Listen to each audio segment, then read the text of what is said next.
নবম শ্রেণীর কবিতা কবর। শুদ্ধ উত্তরটি লেখো। দাদির কবর কোন গাছের নিচে? দাদির কবর ডালিম গাছের নিচে। দাদুর বিপত্নিক জীবন কত বছরের? দাদুর বিপত্নিক জীবন 30 বছরের। শাপলার হাটে দাদু কি বিক্রি করতেন? শাপলার হাটে দাদু তরমুজ বিক্রি করতেন। দাদু শ্বশুরবাড়িতে কোন সময়ে যেতেন? দাদু শ্বশুরবাড়িতে সন্ধ্যার সময়ে যেতেন। শূন্যস্থান পূর্ণ করো। এইখানে তোর দাদির কবর ডালিম গাছের তলে। পুতুলের বিয়ে ভেঙে গেল বলে কেঁদে ভাসাই তবু। সোনালি উষার সোনামুখ তার আমার নয়নে ভরি। 1.5 পয়সার তামাক এবং মাজন লইয়া গাঁটে। কবর কবিতার কবি কে? কবর কবিতার কবি জসিমউদ্দিন। কোন গাছের নিচে দাদির কবর? ডালিম গাছের নিচে দাদির কবর। দাদু কোন হাটে তরমুজ বিক্রি করতেন? দাদু শাপলার হাটে তরমুজ বিক্রি করতেন। দাদিকে দেবার জন্য দাদু কিসের মালা কিনতেন? দাদিকে দেবার জন্য দাদু পুঁতির মালা কিনতেন। তামাক এবং মাজনের দাম কত? তামাক এবং মাজনের দাম 1.5 পয়সা। 3-4টি বাক্যে উত্তর দাও। ছোট বয়সের স্ত্রীকে বিয়ে করার পর দাদুর মনোভাব কেমন ছিল? ছোট বয়সের স্ত্রীকে বিয়ে করার পর দাদুর মনোভাব আনন্দমুখর ছিল। তার সোনালি ওষার সোনার মতো মুখখানি দিন রাত দাদুর মনে খুশি দিত। একটু এখানে সেখানে সরে গেলে দাদু সমস্ত বাড়ি জুড়ে তাকে খুঁজে বেড়াতেন। স্ত্রীর রূপ লাবণ্যে মোহিত হয়ে ভাবতেন সমস্ত বাড়িতে কে যেন সোনার মুখ ছড়িয়ে দিয়েছে। মাঠে ক্ষেতের কাজে যাবার আগে বারবার তার মুখ দেখে নিতেন। শ্বশুর বাড়িতে যাবার সময় দাদু স্ত্রীর জন্য যেসব জিনিস কিনতেন তা উল্লেখ করো। দাদু শাপলার বাজারে শুধু 6 পয়সা দিয়ে তরমুজ বিক্রি করে তা থেকে প্রিয়তমা পত্নীর জন্য তাড়াতাড়ি 1 ছোড়া পুঁতির মালা কিনে নিতে ভুলতেন না।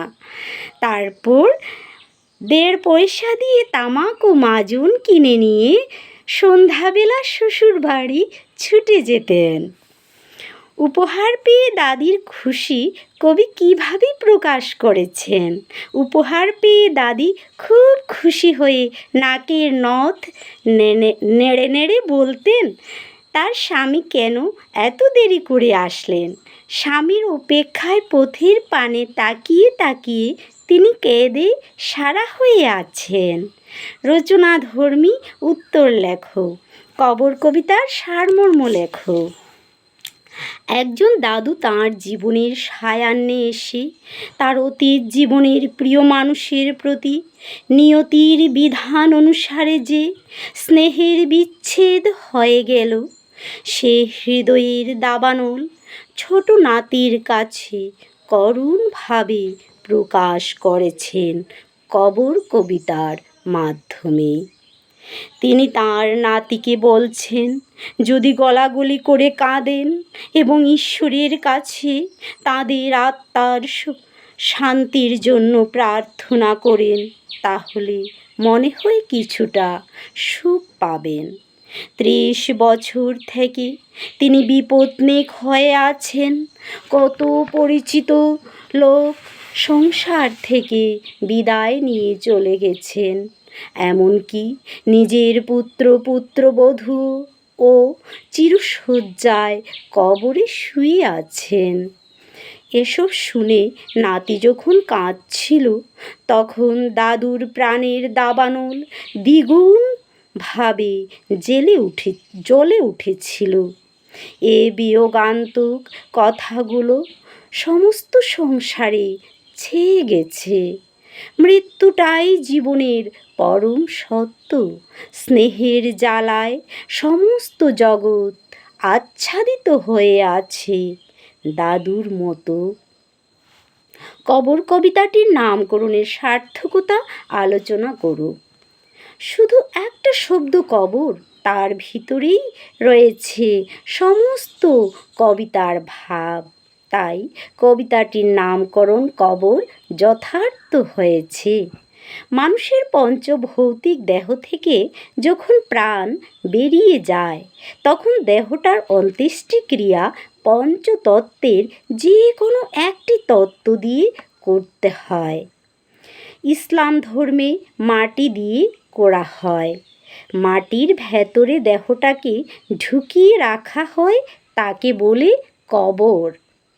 কবর স্থলে গিয়ে মৃতের আত্মার শান্তি এবং মুক্তির জন্য নানাভাবে প্রার্থনা করা হয়। এ পৃথিবীতে যারা বেশি দিন বেঁচে থাকেন তারা কবরের জন্য বেশি ব্যথা পান। বৃদ্ধ দাদু তাঁর প্রিয়তমা পত্নী থেকে শুরু করে নিজের পুত্র পুত্রবধূর কবর পর্যন্ত দুঃখ পেয়ে নাতির কাছে করুণভাবে বর্ণনা করে কবরগুলো দেখাচ্ছেন। এখানেই এই কবিতার কবর নামকরণ সার্থক হয়েছে। প্রসঙ্গ ব্যাখ্যা করো। এখানে ওখানে ঘুরিয়া ফিরিতে ভেবে হইতাম সারা, সারা বাড়ি ভুরি এত সোনা মোর ছড়াইয়া দিল কারা। আলোচ্য অংশটি কবি জসীমউদ্দীনের কবর কবিতা থেকে নেওয়া হয়েছে। একজন যুবক পতি তার অল্প বয়সের সুন্দরী পত্নী একটু চোখের আড়াল হয়ে গেলে যে কেমন উদ্বিগ্ন হয়ে ওঠেন তা উপরের দুটো চরণে ব্যক্ত করা হয়েছে। ছোট বয়সের সুন্দরী স্ত্রীকে বিয়ে করার পর দাদু তার স্ত্রীর রূপ লাবণ্যে মোহিত হয়ে তাকে সবসময় চোখের সামনে রাখতে চাইতেন। তাকে দেখলে তিনি খুব খুশি হতেন। একটু এখানে সেখানে সরে গেলে তিনি তাকে ব্যস্তভাবে খুঁজে বেড়াতেন।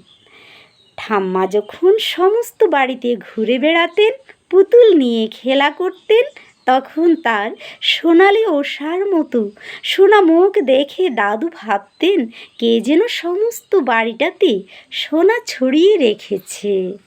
প্রত্যয় নির্ণয় করো। সোনালি তদ্ধিত প্রত্যয়।